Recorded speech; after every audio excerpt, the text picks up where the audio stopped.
Certified Business Analysis Professional or CBAP Certification is the most recognized and respected business analysis certifications in the world today.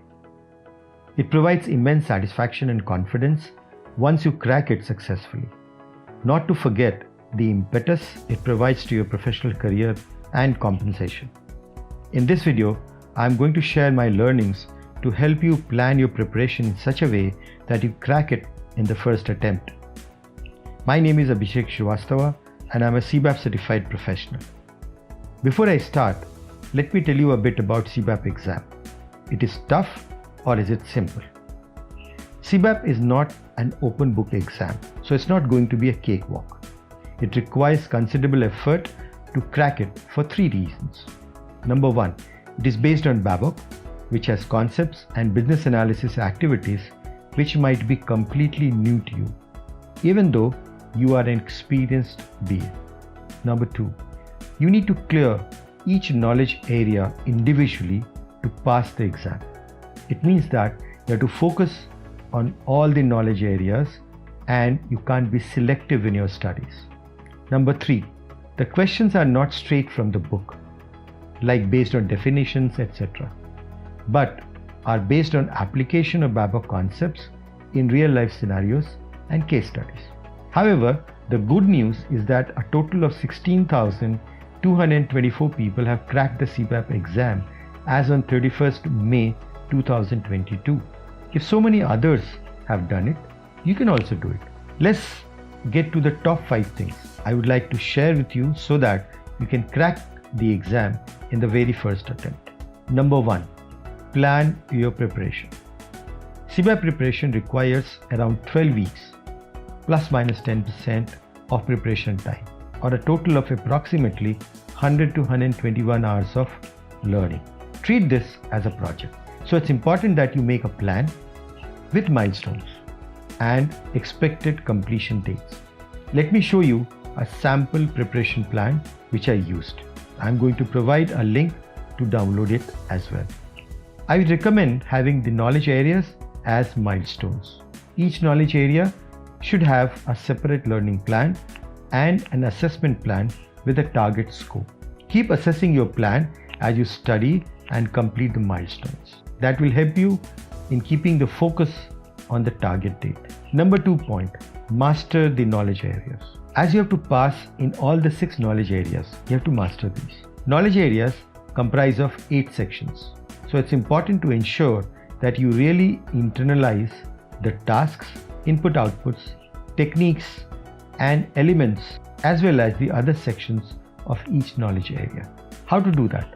Well, it depends on your learning style, but some of the things I used, I'm going to share with you. Number 1, make notes. I used Excel. I used to make notes every time I used to read a chapter. Initially, the notes were voluminous, but eventually it came down to what you see on the screen now. It's really handy to revise through these notes at the last moment. Number 2, be thorough with techniques used for each task. There are several questions on techniques.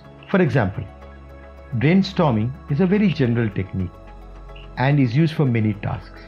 In fact, brainstorming is used in 13 tasks out of 30 tasks. So it's not about understanding brainstorming alone, but to understand how is it used for each task. This is what we at Techcanvass call as connecting the dots. Number 3, learning versus memorizing. CBAP exam pattern has changed over the years. Now it is no longer a memory-based exam at all. There is no need to develop or use mnemonics to memorize BABOK. I have seen some of the websites still recommend use of mnemonics. Please don't waste your time on this. The exam is completely based on applying the BABOK concepts in real life scenarios and case studies. It means that you need to start connecting the tasks, elements and the techniques. Let me give you an example. Read the question on the screen with me.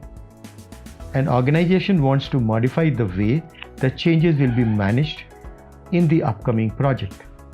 A business analyst needs to update the change management process. Which document should be modified by the business analyst? Number 1, the project plan.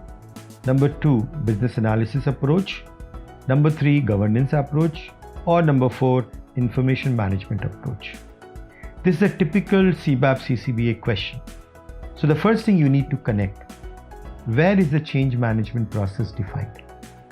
The answer is the task, define governance approach. And which document will have the change management process? The output of this task, which is the governance approach. So the answer is C, governance approach. This should give you a sense that it requires a lot of practice and the ability to connect different pieces of information as provided in BAP. So for the practice, you need a lot of mock questions. That is the fourth point, practicing with mock questions. An extremely important aspect of preparation is the question bank which you might have. So how many questions? Do you need 2000 questions? Do you need 500 questions? Or do you need 3000 questions? In my view, around 1000 questions should be good enough to practice. But important point is the question should be diverse and of multiple types. You need to have chapter-wise questions for the initial assessment. Then you need scenario and case study based questions. Finally, you also need to practice with at least 3 full-length tests or simulations to be really in good nick. These full-length simulations will actually help you condition for the final exam, which is quite long, 3.5 hours in case of CBAP and 3 hours in case of CCBA. Finally, you also need to practice with case study based questions, which are typically based on financial analysis calculations in the real exam. Before I get to the last learning or last point, one critical point.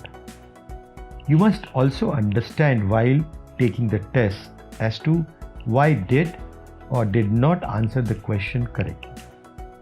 Read the answer descriptions and go back to BAP to evaluate your understanding so that you can eliminate the gaps in your preparation, if any.